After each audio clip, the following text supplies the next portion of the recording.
Productions. My name is Mike Smith, and I'm executive producer and creative director of an entity called Beard Boy Productions Incorporated. Now, what we do is we write and we produce television, radio, video content, web content for all kinds of clients all over the country. Well, hi there, I'm Rob Wagner, and I'm a business and marketing coach. We founded the company. I had a partner named Rob Wagner, and we founded the company in 1994. And you're probably wondering where the silly name Beard Boy Productions came from. Well, at the time, we all had beards. So people used to call us, clients would call us the Beard Boys. Hey, give that job to the Beard Boys. So the name stuck. We said, hey, you know what? You guys sign the checks. So that's a very good idea. We're going to go with Beard Boy Productions. We embraced it. We created a little character that you can see on our business card here. Little boy here, character. And the rest is mystery, as they say. Well, I think it was around 1994 that Mike and I had been working together already for several years, and we actually founded Beard Boy together. So I'm a founding member and co-executive producer of Beard Boy Productions. We've worked on probably nearly 1,000 different projects over the past 23 years, and even before that I worked in ad agencies. And we worked for ad agencies for many years. But I'd have to say I've got two that I like a lot. One was called The Big Pill, and that involved an idea for Blue Cross of California that played on the fact that medical costs and the high cost of medicine and healthcare in general is a very big deal, and it can be a lot of money.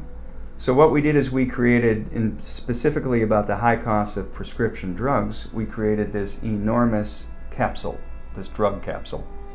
And we had a guy walk out from behind it. It was bigger than the guy.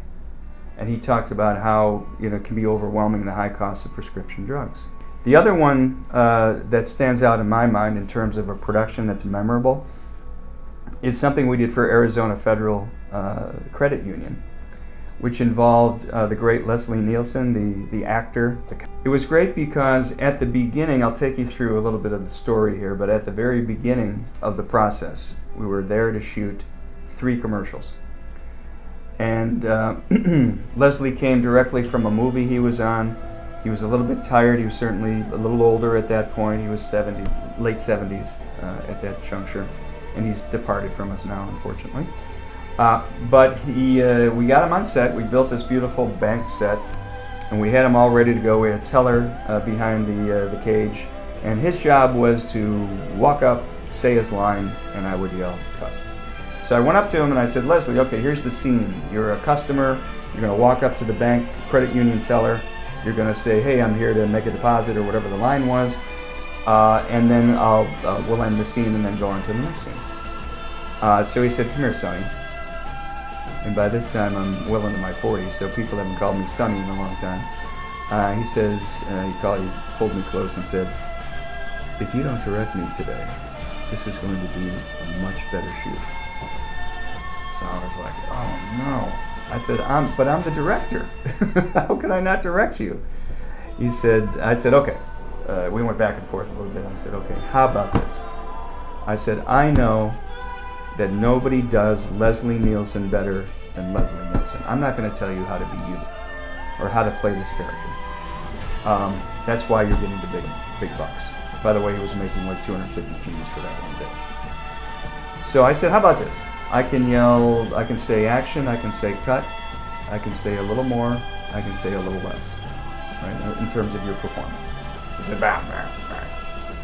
So we went ahead, we got through that day. It was 3 spots we had to shoot in that one day. Somehow we got through it, despite my humiliation. Well, look, they say that 80% of businesses go under within the first 5 years. And I think Beard Boy is probably in its about 23rd year. So that alone is quite remarkable. And then when you think about what's happened over the years, how it basically started as kind of a hybrid of a production company and a creative service, which back then was very, very different, and now it's become much more common. And Mike has really built it into one of the leading forces for creativity and high production values. Just a great resource for Orange County and really all over the country. The office we had previously was located in Tustin. It was perfectly fine for us, but it was more of a creative facility. It was more of what you would think an ad agency or a design shop would be.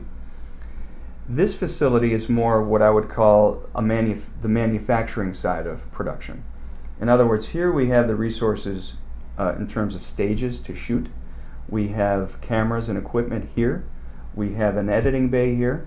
We have an audio facility in the back.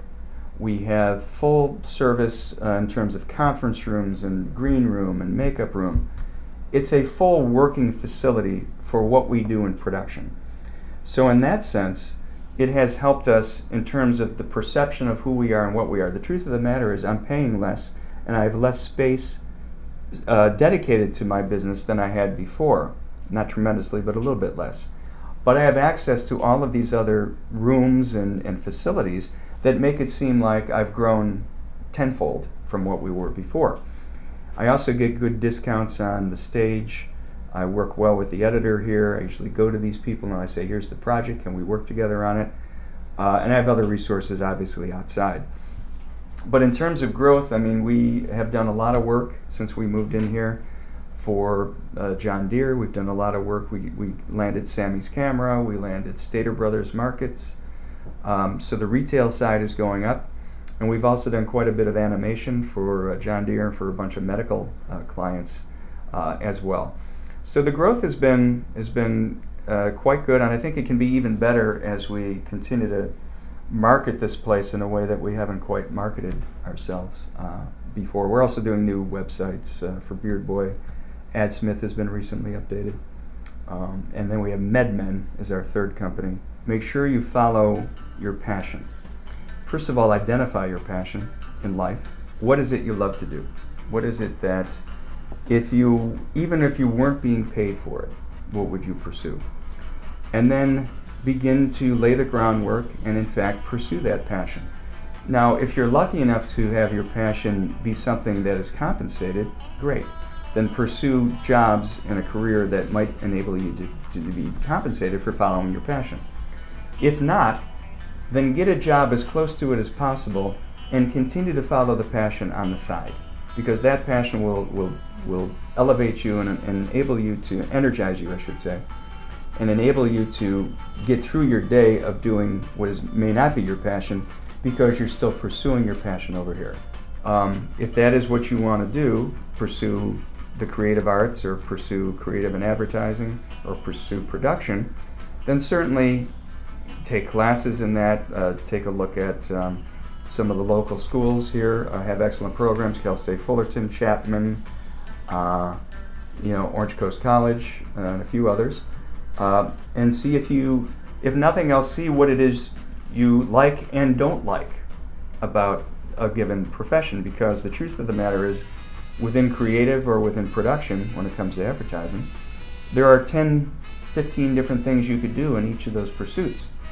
So you may start out thinking, hey, I want to be a script writer. And it may turn out that once you get into it, what you'd really like to be is an agent for talent or something like that. But at least having been exposed to the process, you can start to knock off things that you don't like as well as you like other things, and then pursue those. And just know, final thing I'll say, I'll get off my soapbox, is know that there are very few people in the world who, when they're in college, pick a career and that is their career for the rest of their life. Very few people. Most people at age 19, 20, 21 have some idea of what they would like to pursue, but those who are successful are the ones who begin to pursue it and then say, well, yeah, but if I just went over this way, this would be another opportunity that's presenting itself. Maybe it's related to what my choice is, but it's different. Oh, and then 5 years later I get this opportunity and I go over this way. So if you can go with the flow and be flexible and not be tied to exactly what you thought you wanted to do when you were 20, I think the world opens up to you a lot more.